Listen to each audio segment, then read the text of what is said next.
Deddy Corbuzier secara mengejutkan sekubu dengan Edi Salihin dan Edi Sang Ahli. Ketiganya sama-sama menyebut Jessica diduga kuat psikopat. Kalau itu benar kata saya dong, psikopat. Ya kira-kira begitulah. Yang saya bilang psikopat narsistik ini terbukti. Dan Netflix hanya mengambil keuntungan dari film Ice Cold. Terkecoh oleh Netflix. Netflix itu dia cari duit. Dari hal ini yang paling diuntungkan itu bukan masyarakat, bukan Jessica, tapi Netflix. Kalau itu kan Netflix. Deddy bahkan pamer punya data rahasia tentang Jessica yang ia sebut valid tanpa menyebut sumbernya. Tampaknya Om Deddy lupa jika netizens yang menggemakan Justice for Jessica meragukan data rahasia yang ia sebut valid jika itu berasal dari pihak-pihak yang sekubu dengan Edi Salihin. Dengan 21 juta lebih pengikut channel podcastnya, Deddy Corbuzier bisa jadi mengubah peta pertarungan Justice for Jessica versus I Win Edi Salihin. Niat mau buang, apa dia nanya dulu ke Mbak Jessica atau seperti itu? Nanya dulu. Bilangnya gimana waktu Mbak Sri cerita? Ya waktu itu katanya, None ini celananya mau di robek kan. Ya udah buang aja Sri, katanya gitu. Jadi Mbak Jessica nyuruh buang? Iya. Bukan Mbak Sri yang inisiatif mau buang? Bukan. Jadi waktu itu Mbak Sri lagi nyuci apa lagi apa Bu? Nyuci, mau jemur katanya sih. Terus udah robek gitu, jadi nanya takut dirobekin sama si Sri, nggak taunya udah robek dari tadinya gitu. Terus kalau Mbak Sri cerita sama Ibu Ruina, waktu Mbak Sri nyuci, jemur setengah kering gitu, Mbak Sri cerita nggak sih ada aneh-aneh di celananya? Nggak ada. Biasa nggak ada sih, katanya cuma robek di belakang gitu. Gitu aja. Iya, di pinggir kantong apa-apalah, robek gitu. Terus Mbak Sri cerita nggak itu celana dibuang kemana Bu? Ke comberan kah, selokan apa? Di tempat sampah. Di tong sampah Iya, di rumahnya Jessica. Iya. Bukan ke tempat lain Bu? Bukan. Soalnya kalau dicari kan celana itu hilang ya? Iya, nggak ada. Tapi Mbak Sri nggak, dalam tanda kutip nggak terlibat dalam kasus itu kan Bu? Enggak. Jangan-jangan dia, maaf Bu agak suzon, ada sekongkol sama Mbak Jessica dibayar suruh ngumpetin celana itu? Enggak sih, orang dia juga nggak tahu masalahnya. Sejauh ini sebagai orang tua, Bu Ruina mempercayai bahwa anak ibu jujur benar-benar membuang celana itu ke tong sampah. Iya, karena dia, anak saya kan sering cerita apa-apa namanya, apa-apa kan suka cerita ke saya gitu. Desain grafis, ya kan? Jauh banget dengan farmasi. Padahal Jessica kerjanya sebagai desain grafis, tapi dia difitnah kerja di bidang farmasi. Dia difitnah karena dia kerja di bidang farmasi, dia tahu obat, dia tahu cara meracun dan lain sebagainya. Padahal jauh banget antara desain grafis sama farmasi, nggak ada hubungannya. Itulah kenapa fitnah itu lebih kejam dari pembunuhan. Fitnah bisa membuat kehidupan seseorang semenderita itu. Tapi lihat juga kalau tangan Tuhan akan selalu bekerja menolong orang-orang yang terzolimi. Dan kita bisa melihat tangan Tuhan tuh bekerja melalui kasus ini, ya nggak sih?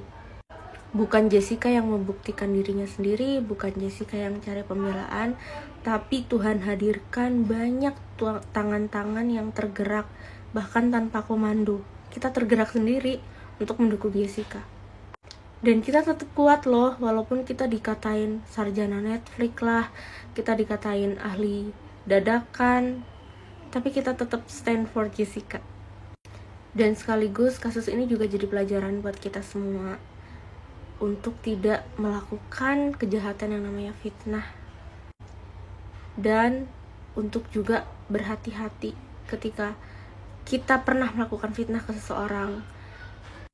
Cepat-cepatlah minta maaf, jangan sampai karma bekerja untuk kita, jangan sampai ada balada dari Tuhan, ada tangan Tuhan yang bergerak untuk menolong dia dan bisa-bisa menghancurkan hidup kita. Nauzubillah min dzalik.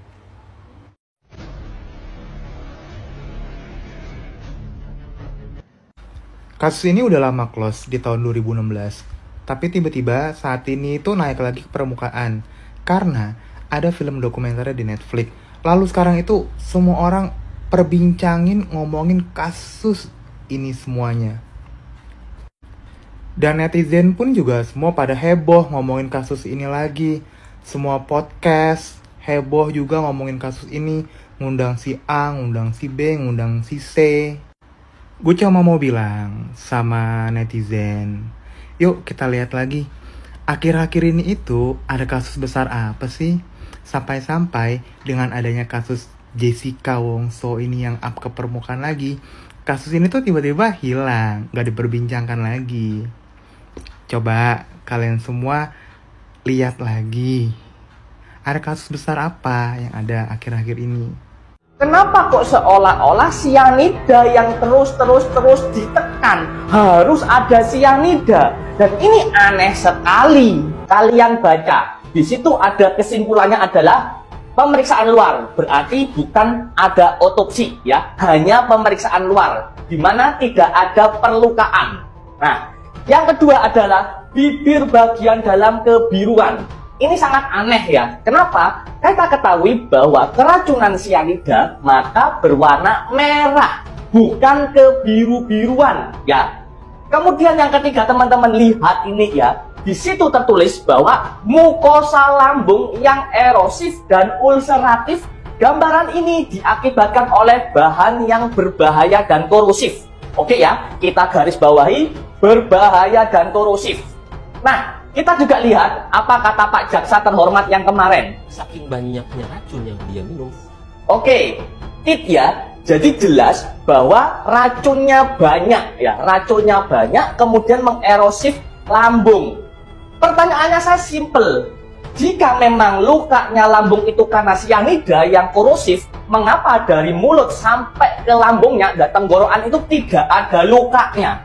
Kan aneh. Kalau racunnya banyak, korosif, tentunya yang dilewati pun juga akan luka. Pak Dokter Jaya ini bilang bahwa temannya yang melakukan pemeriksaan itu bilang bahwa ada sel imunitas kronis. Nah, jadi kemungkinan itu adalah lambungnya yang luka itu akibat penyakit kronis. Wes, aku tunjukin ya data ya. Ini di Amerika di tahun 2007. Terdapat 247 kasus keracunan sianida, di mana yang pindah alam ini ada 5 orang.